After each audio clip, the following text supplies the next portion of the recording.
और हमारा वज़ीर आज़म है शहबाज शरीफ साहब, तुर्की से मांगने जाता है हर वक्त पैसे, कभी किधर से मांगने जाता है, कभी किधर से। और मोदी को देखो, तुर्की के मुसलमानों के लिए रोता है और उनके लिए दुआएं करता है। जाहिर बात है वो भी इंसान है, चाहे हिंदू है चाहे जो भी है, लेकिन दिल तो रो पड़ता है, हर इंसान का रो पड़ता है ना। बहुत से लोगों की दुखद मृत्यु और बहुत नुकसान की खबरें हैं। गाइस, तुर्की की आवाम अपने घरों से बाहर निकलकर इंडिया के अवाम का, इंडिया के पॉलिटिशियंस का, इंडिया के नरेंद्र मोदी का, इंडिया की आर्मी का थैंक यू कर रही है। Guys thank you. जय हिंद जय श्री राम। तो भाई किसी समय भारत के कट्टर दुश्मन कहे जाने वाले तुर्की, क्योंकि कश्मीर के मुद्दे पर वो अपना पैर अड़ा देता था, तो वहां पर नरेंद्र मोदी साहब जो जिलजिला आया था उसको लेकर भावुक हो गए थे बोलते बोलते। तो भाई पाकिस्तानियों को पता लगा यानी कि भाई वो दुश्मन था, भारत ने ऑपरेशन दोस्त चलाया, तो भारत का इतना करीबी होने जा रहा है, तो पाकिस्तानियों से बाकी नहीं रही। तो इनकी आवाम क्या रिएक्शन देती है वो देखिए, आपकी राय क्या है कमेंट सेक्शन में। वीडियो शुरू करते हैं। कौन है भला ये तो मोदी साहब है। क्या कर रहे हैं? ये रो रहा है, ये क्यों रो रहा है? तुर्की के हालात को लेके उनकी आंखों में आंसू आ गए हैं। लाइक मुसलमानों की ये हालत देख के वो रो रहे हैं, उनकी मदद के लिए कह रहे हैं कि मैं उनकी जी जान लगा के मदद करूंगा। क्या कहेंगे आप? मतलब मोदी के अंदर इंसानियत जो है जाग गई है, तुर्की का मुसलमानों का हालात देख के उनकी इंसानियत जाग गई है। मैं यकीन ही नहीं कर पा रहा, बिलीव करें, मैंने इसको जब देखा ना, मैं तो सोच नहीं रहा था ये हिंदू लीडर जो है, ठीक है, एक हिंदुओं का लीडर है, क्योंकि ये मुसलमानों के लिए इतनी मोहब्बत रखता है, इतनी कदर करता है, और वो उनके लिए रो भी रहा है। देखिए जरा, ये बहुत ही अच्छी चीज़ है, ठीक है, एक अच्छा इम्पैक्ट गया। तो मैं इसके बारे में सोच नहीं सकता था, ना मैं कभी सोच सकता था मोदी इस तरह रोएगा। वो लिटरली रोया और उसकी आंखों में आंसू थे। मुझे मुसलमानों के लिए, और मुस्लिम कंट्री है टर्की, ठीक है, टोटली मुस्लिम है, ठीक है। वो आपको पता ही है, टर्की तो बाकायदा यानी कि कहते हैं कि हम लोग लड़ने के लिए, जिहाद के लिए तैयार हैं काफिरों के साथ, जो यानी कि अल्लाह के मुनकर हैं, ठीक है, उनके साथ। लेकिन देखें कि उस बंदे ने अपनी जो लीडरशिप क्वालिटीज है, यही तो लीडरशिप होती है यार। मेहरबानी करो, बहुत ज्यादा महंगाई आ गई है, बहुत ज्यादा महंगाई आ गई है। क्या हो गई है ताजी लक टुट गया, जान निकल गई, या इन्हां दा बेड़ा गर्क हो जावे, अल्लाह पाक कर देवे, ते या निजाम ठीक हो जावे। या अल्लाह कोई इहो जिहा बंदा समाना तो भेज, गैबी इमदाद ना इहो जिहा कोई भेज। करूंगा हुकूमत से कि शर्म करनी चाहिए, थोड़ी सी हुक्मरानों को शर्म होनी चाहिए। करोड़ों डॉलरों में पड़ गए हैं, हुकूमत इतनी नाकाम है, लेकिन मजदूर आदमी का ख्याल नहीं है। 10 दिन हो गया आज मुड़ के जाते नु, दिहाड़ी नहीं लगती, घर बच्चे भुखे बैठे ने, की करिए, किसी ने किन्ने को जाके मांगिए। आई एम सॉरी बाबू, आपने सबसे पहले घबराना नहीं है भाई। पाकिस्तान के हालात जो हमारे सियासतदानों ने बना दिए हैं, वो आप लोगों से लुके छुपे तो है नहीं है। किसी भी कोई भी बंदा इस मुल्क में अनजान नहीं है जिसको इन हालात का पता ना हो। सर्वाइव कैसे करना है ये तो अब आप देख लें। मैं खुद ये इस चीज़ से परेशान हो गया हूँ कि अगर सैलरी 7% बढ़ती है तो महंगाई आपकी 90% बढ़ जाती है। तो अब आप मुझे ये बताएं कैसे सर्वाइव करेंगे आप? एक आटे का तोड़ा आप लेने जाते हैं तो वो आपको मिलता है 1600 रुपये का 10 किलो का, दूसरे दिन 1800 को मिलता है, तीसरे दिन वो बताते 1900 को मिलता है। घी की कीमत डे बाय डे आपकी 100+ हो रही है यार। मतलब कितने का केजी है घी? 600 रुपये केजी है। अब मुझे बताएं कि कुछ 2-4 रुपये की बात तो होती नहीं। प्याज कितने किलो? प्याज लास्ट टाइम जो लिया हमने, कितने का? 240 रुपए का किलो प्याज। कैसा गुजारा हो रहा है घर का? जो खर्चा जो पैसे ये देते मैनेज होता है उससे? नहीं, बिल्कुल नहीं, बहुत मुश्किल है। तो अभी रिसेंटली तुर्की की आवाम घरों से बाहर निकलकर इंडिया का झंडा लहरा रही है, इंडिया की आर्मी के लिए थैंक यू कह रही है, इंडिया के पॉलिटिशियन के लिए थैंक यू कह रही है। क्या कहना चाहेंगे? उन्होंने कहा तुर्की की आवाम कह रही है कि इस टाइम सबसे ज्यादा जो हमारी मदद की है वो इंडिया ने की है। क्या कहना चाहेंगे इस बारे में? सामने देखिएगा। वैसे मैं तो ये कहता हूँ कि हमें, तुर्की एक मुस्लिम कंट्री है, हम सबको मेरे समेत हमें उसका साथ देना चाहिए। अगर वो इंडिया की बात करिए, डेफिनेटली इंडिया ने कुछ ना कुछ उन्होंने किया होगा, लेकिन तुर्की ने भी हमारे पाकिस्तान के लिए बहुत कुछ किया है। अब उन मुसलमान बहन भाइयों को हमारी जरूरत है। हम लोग हेल्प नहीं करेंगे तो कौन करेंगे? सही बात है। कहते हैं कि भाई जो कि हिंदुस्तान के लोग हैं वो मुसलमानों को अच्छा नहीं समझते, मुसलमान लोगों को, मुसलमान मुल्कों को अच्छा नहीं समझते। वही हिंदुस्तान के लोग आज मुसलमानों की जान बचाने के लिए तुर्की के अंदर अपनी जानों को दे रहे हैं। तो होगी ना, उनकी सियासत है इसमें भी कोई। बस हवा निकल गई।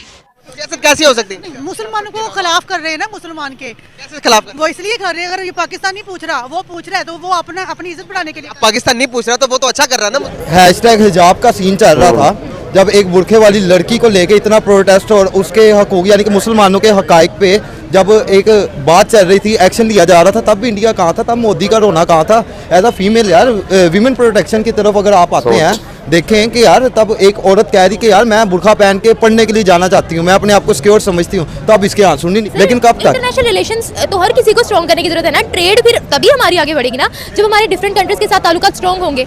ये तो अच्छी बात है, वो तो अपनी कंट्री के दिफा के लिए ये सब चीजें कर रहे हैं ना। पाकिस्तान के लिए फिर क्यों नहीं करते, जब पाकिस्तान को सबसे ज्यादा जरूरत इंडिया की है? हम गंदम कहाँ से ले रहे हैं? इंडिया से। प्याज कहाँ से ले रहे हैं? टमाटर कहाँ से ले रहे हैं? चावलों के बीज कहाँ से ले रहे हैं? आप मुझे ये बताएं, इंडिया वाले नमक कहाँ से ले रहे हैं?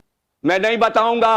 वो पहले लेते थे, अब नहीं ले रहे हैं। उन्होंने अपने घर में पहाड़ तो नहीं बनाए ना। थर्ड लार्जेस्ट सॉल्ट प्रोड्यूसर्स, आप गूगल कर सकते हैं, नहीं ले रहे वो। आप भी गूगल पे चेक कर लें, वो हमसे कोड़ियों के पास नमक लेकर जाके पैकिंग करते हैं। पैकिंग करने के बाद इंटरनेशनल लेवल पे मार्केट में रख के बेचते हैं, कहते हैं। क्या कर रहे हैं यार तू?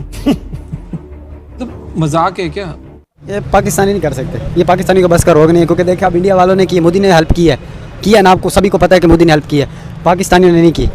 ठीक है, ये पाकिस्तानी कभी नहीं कुछ कर पाएंगे, तरक्की कर भी नहीं पाएंगे। ये तो बाहर की बात है ना, सोचते हैं पाकिस्तानी कि हम ये करेंगे वो, ये कभी नहीं होगा। अगर पाकिस्तानी करना चाहे ना, अपने दिल से करे, लगन से करे तो हो जाएगा। कैसे नहीं होगा? पाकिस्तानी करते नहीं है, होगा क्या? देखा मोदी है, उसने किया, हुआ है, उससे जो उससे होना चाहिए था उसने किया है। ये पाकिस्तानी क्यों नहीं करते? यही तो पाकिस्तानी का मेन मसला है। ये कभी किसी कंट्री में चलेगा, कभी किसी कंट्री में। अब हमारे नवाज शरीफ, शहबाज शरीफ साहब कभी किधर जा रहे हैं, कभी किधर जा रहे हैं, डर के कभी इधर कभी इधर। ये ऐसे नहीं होता, क्योंकि तुर्की कितना बुरा संचला है। रब ऐसा ना करे, क्योंकि आखिर मौत ही है, लोगों ने आखिर मर ही जाना है।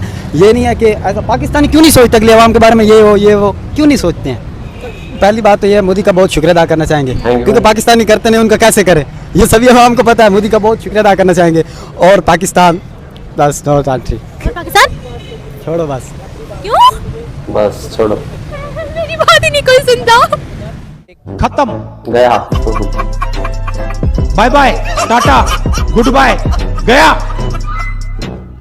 हाँ बेशक, बिल्कुल, वो तो हादसा इसलिए कि वहाँ हमारा खुद दिल रोए हैं, बच्चे छोटे छोटे, कई फैमिली हैं, कई मतलब फैमिली हैं, बहुत नुकसान हुआ है। हम तो दुआई कर सकते हैं, लेकिन ज़ाहिर बात है वो भी इंसान है, चाहे हिंदू है चाहे जो भी है, लेकिन दिल तो रो पड़ता है, हर इंसान का रो पड़ता है ना। कोई भी सामने लाश पड़ी देख के तो रो ही पड़ता है ना, लेकिन उसका दिल नरम हो सकता है क्योंकि ऐसा हो गया है। क्या आपको लगता है जो मोदी है वो इतना नरम दिल है? एक्चुअली मोदी लगता तो नहीं था, बट है। उसने अभी जो ये मैंने उनका इंटरव्यू देखा भी था, तो मुझे बहुत ही ज़्यादा खुशी हुई कि यार एक लीडर है। यानी कि मैं ये नहीं कहता कि वो हिंदू है या वो मुस्लिम है, नो डाउट, लेकिन लीडर जो होता है वो अपने मुल्क के बारे में सोचता है। क्या आपको लगता है कि मोदी, जिसको हम कहते थे कि मुसलमानों के बहुत खिलाफ है, एक मुसलमान मुल्क के लिए रो रहा है? देखें, ह्यूमैनिटी है, किसी के अंदर भी किसी टाइम भी जाग सकती है, किसी भी उम्र में। हमारे अपने सियासतदान हैं, सारी ज़िंदगी सानू लुटते रहे हैं, उन्हें ऐसे कहने क्या है, फलाना सही है, टमकाना सही है। किसी भी टाइम किसी के अंदर ह्यूमैनिटी जाग सकती है, किसी को भी अल्लाह हिदायत दे सकता है। हो सकता है हिदायत ही हो जाए, इसके पीछे उसकी कोई और साजिश होनी है। देखा जाए तो जो इस टाइम टर्की में हालात आपको पता ही है, बहुत बुरे हालात है वहाँ पर। जो ये ज़ल्ज़ला आया, इस वजह से अर्थक्वेक की वजह से काफ़ी ज़्यादा मामला ख़राब हुए पड़े हैं। तो वहाँ के जो लोग हैं, आपको पता ही है किस कंडीशन में है, काफ़ी ज़्यादा वहाँ पर डेथ्स हुई हैं, काफ़ी ज़्यादा मामला ख़राब हुए हैं। तो जो अच्छा लीडर होता है वो हमेशा इन चीज़ों की कदर भी करता है और लोगों के बारे में सोचता भी है। तो नो डाउट मोदी एक अपने मुल्क के हवाले से देखा जाए तो एक अच्छा लीडर है। उसने अपने मुल्क को बहुत ज़्यादा चलाया है, मुल्क के बहुत ज़्यादा मामला डील किए हैं। वहाँ पर उसने जो मुसलमानों का और हिंदुओं का जो मामला था, ठीक है वो एक वक्त में हुआ, लेकिन उसको कंट्रोल भी किया है। तो ये इंसानियत है। तो इंसानियत और इमोशंस में आके वो अगर मुसलमानों के लिए रोया तो ये एक अच्छी बात है, एक अच्छा इम्पैक्ट है दुनिया के लिए जो उन्होंने पेश किया है। नहीं, मेरे दिल में भी ये बात आ रही है, क्योंकि हम मुसलमान है ना, तो हर चीज़ की पूछ तो होनी है ना हमें भी, क्योंकि अगर हम नहीं ख्याल करेंगे तो कौन करेगा? एक मुसलमान को मुसलमान का ख्याल करना चाहिए, वो हिंदुओं के ख्याल कर रहे हैं, और हमारे लिए ये शर्म की बात है। हम सबको भी ऐसा इकट्ठे मिलकर कुछ करना चाहिए। गरीब मुसीबत। तो भाई ये थी पाकिस्तानियों की राय। तो यानी कि अब तो बात करते हैं भाई, हिंदू मुस्लिम सिख ईसाई इतने धर्म है, सबसे बड़ा धर्म भाई इंसानियत का धर्म है। तो मोदी साहब ने इंसानियत दिखाते हुए तुर्की के लोगों की मदद की जितनी इंडिया से बन सकी है। क्योंकि देखो कुछ लोग ये भी बोलते हैं कि भाई मोदी क्या वहां जाकर खुद कर रहा है, क्योंकि भाई फैसला लेना होता है वो सरकार को लेना होता है। अगर मोदी साहब सरकार में है तो फैसला नहीं लेंगे तो भाई ये थोड़ी ना कि आर्मी वाले उठ के वहां पर चले जाएंगे। दूसरी बात, पाकिस्तानी अवाम अब तक भाई वहां पर इन्होंने पैसे की भी बोली थी, वो भी पाकिस्तानी में क्राइसिस आया हुआ है, इतने आप लोगों को पता है कि वहां पर हेल्प जा सकती है कि नहीं जा सकती, क्योंकि भाई इनकी जेबें अवाम के पैसे से चल रही है और इतना इनके पास से 10 पाकिस्तानी रुपया पता नहीं कितना ऐसा था, वो वहां पर जाना। तो फिर उसके बाद ये क्या करेंगे, वो महंगाई वहां दिखा देंगे कि हमने तुर्की की हेल्प की। जब तुमसे नहीं बन रही तो भाई मत करो, दिखावा क्यों करे हो? और अगर दिखावा नहीं करेंगे, इनको तो ये फील हो रहा है कि कहीं ना कहीं भारत इनका दोस्त बनता जा रहा है। आप लोग क्या राय कमेंट सेक्शन में जरूर लिखें। जय हिंद, जय भारत।